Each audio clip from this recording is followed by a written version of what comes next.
Social Security calculators online are programmed to tell you the same thing. Wait until you're age 70 for maximum benefit. But what if that advice doesn't actually fit your situation? Today, we're covering 4 specific reasons why the wait until 70 advice doesn't work for everyone.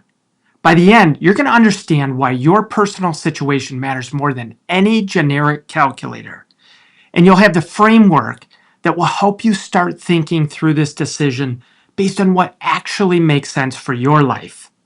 First, I'm Patrick Shope, founder of Shope & Associates, and we've been helping pre-retirees and retirees create financial plans that work well into their 90s. And I've been doing this for about 20 years, so I've seen both ends of the spectrum. This video is based on scenarios I see regularly, and your specific claiming decision should be made with your complete financial picture in mind. Let's start with the first reason, the break-even reality that, according to Social Security Administration, many people don't even reach.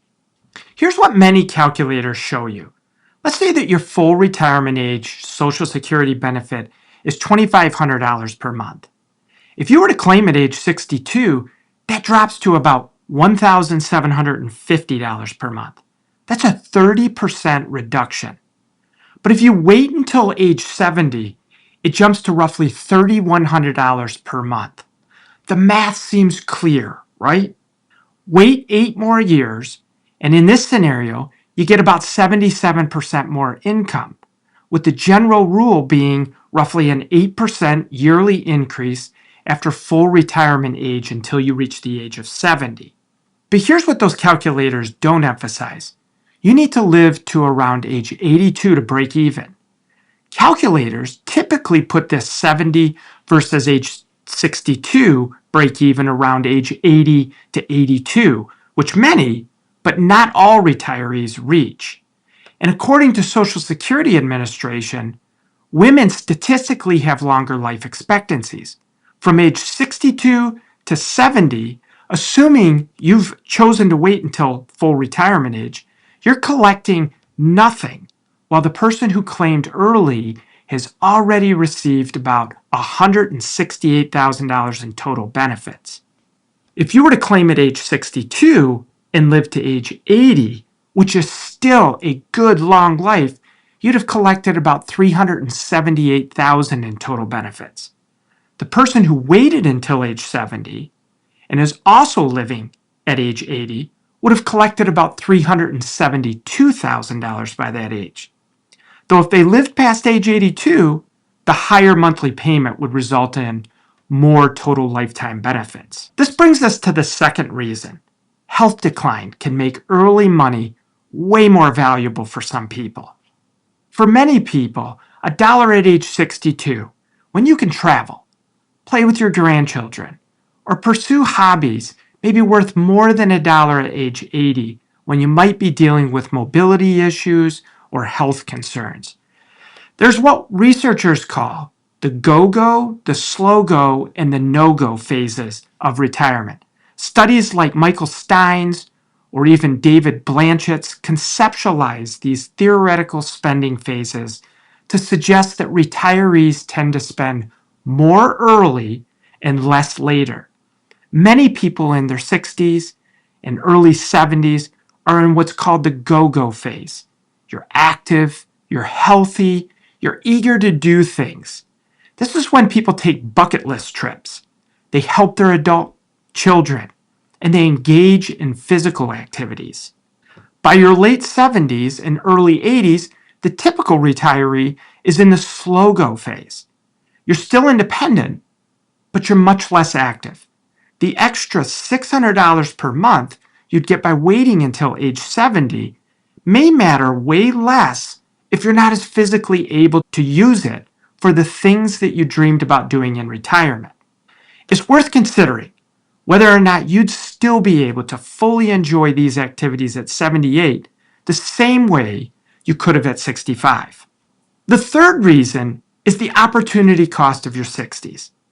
You see, if you claim at age 62 instead of waiting until age 70, you're collecting about $1,750 per month for 8 years. That's roughly $168,000 in total benefits that you can actually use. What could you do with that money? That's potentially multiple meaningful family vacations. It could help with grandchildren's college costs. It might fund years of pursuing hobbies you never had time for during your working years. You see, many people stress out about maximizing their Social Security benefit, but they may not have considered the cost of waiting. If you're age 62 and finally able to retire, delaying may not be right for you.